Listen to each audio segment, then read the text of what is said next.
आज हम जय सुर भारती पाठ के तीसरे और चौथे पद का सरलार्थ करते हैं। तो पहले हम पढ़ते हैं। आसीना भव मानस हंसे कुंद तुहिन शशि धवले हर जड़ता कुरु बोधि विकासम चित्त पंकज तनु विमले ललित कलामयी ज्ञान विभामयी वीणा पुस्तक धारिणी मतिर आस्तनु तव पद कमले अयि कुंठा विषहारिणी जय जय हे भगवती सुर भारती तव चरणौ प्रणमामः। तो हम तीसरे पद की पहले व्याख्या करते हैं।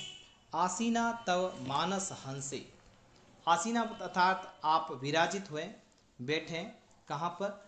भव मानस हंसे। भव अर्थात आप, मानस हंसे। मानस हंसे अर्थात यहाँ पर जो बात कही गई है मान सरोवर के, मानस यानी इसके दो अर्थ हैं यहाँ पर मानस हंसे का, कि मान सरोवर के हंस पर, मान सरोवर के जो राजहंस होते हैं आप उस पर विराजित हुए। हे माँ सरस्वती, आप मान सरोवर के राजहंस पर विराजित हुए। एक तो अर्थ ये निकलता है, या दूसरा अर्थ निकलता है मेरे हंस रूपी हृदय पर आप विराजित हो। तो दो बात कही है, एक तो मान सरोवर के राजहंस पर आप विराजित हो, और दूसरा कहा गया है मेरे हृदय रूपी हंस पर हे मां सरस्वती आप विराजित हो। कुंद तुहिन शशि धवले। हे मां सरस्वती, आप जो तीन चीजों से तुलना की गई है, कुंद अर्थात चमेली के फूल जो श्वेत रंग के होते हैं, दूसरा कहा गया है तुहिन जो बर्फ वो भी सफेद रंग की होती है, और तीसरा कहा गया है शशि चंद्रमा जो भी सफेद रंग का होता है।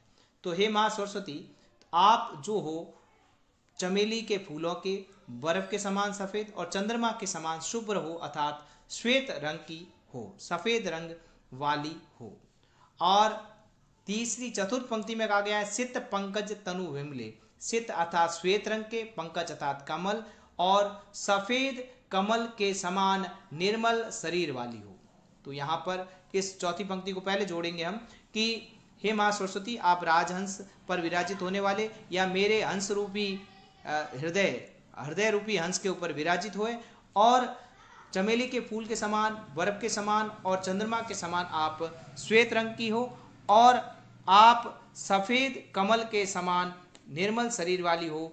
हर जड़ता कुरु बोधि विकासम, और हर यानी हरण करो, और जड़ता अर्थात मेरी मूर्खता को, मेरी अंदर जो भी मूर्खता है उसका हरण करो, और बोधि विकासम मेरी बुद्धि का आप विकास करो।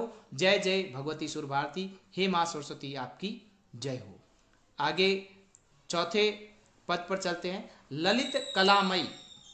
ललित कलाओं से युक्त, ललित अर्थात सुंदर, सुंदर कलाएं, जितनी भी कलाएं हैं ये माँ सरस्वती की कृपा से ही होती है। चाहे मूर्ति कला हो, संगीत कला हो, नृत्य कला हो, या जीवन में जितनी भी हम कलाएं सीखते हैं वो सारी कलाएं माँ सरस्वती की कृपा से हो पाती है। तो ललित कलाओं से युक्त ज्ञान विभामयी, ज्ञान विभा अर्थात कांति, अर्थात ज्ञान की कांति से युक्त। माँ सरस्वती के चारों ओर ज्ञान ही ज्ञान है, तो उनके ओर जो चारों ओर प्रकाश है वो ज्ञान का ही प्रकाश है। तो ज्ञान की कांति से युक्त वीणा पुस्तक धारिणी, और माँ सरस्वती ने अपने हाथों में क्या धारण कर रखा है? वीणा और पुस्तक को धारण कर रखा है। तो हे वीणा पुस्तक को धारण करने वाली मतिर आस्थानो तव पद कमले, अर्थात मेरी जो मति अर्थात बुद्धि, आस्ताम नो यानी मेरी जो बुद्धि है वो आपके चरण कमलों में, पद कमले अर्थात आपके चरण कमलों में हमेशा रहे। हे माँ सरस्वती, ऐसी कृपा रखो कि मेरी बुद्धि जो है वो आपके हमेशा चरण कमलों में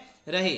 अपि अयि कुंठा विषहारिणी, और हे जो मेरे कुंठा रूपी विष है, यानी किसी के प्रति बुरा सोचना या बुरा देखना या बुरा कुछ भी करना, तो जो मेरे मन में किसी के प्रति कुंठा हो, तो कुंठा रूपी मेरे जो मन में जहर हो, विष अर्थात जहर, हारिणी उस जहर का आप हरण कर लो। तो पुनः एक बार देते हैं। ललित कलाओं से युक्त, ज्ञान की कांति से युक्त और वीणा पुस्तक को धारण करने वाली, हे मेरी बुद्धि हमेशा आपके चरणों में लगी रहे, और आप मेरे कुंठा रूपी जहर का हमेशा के लिए हरण कर लो।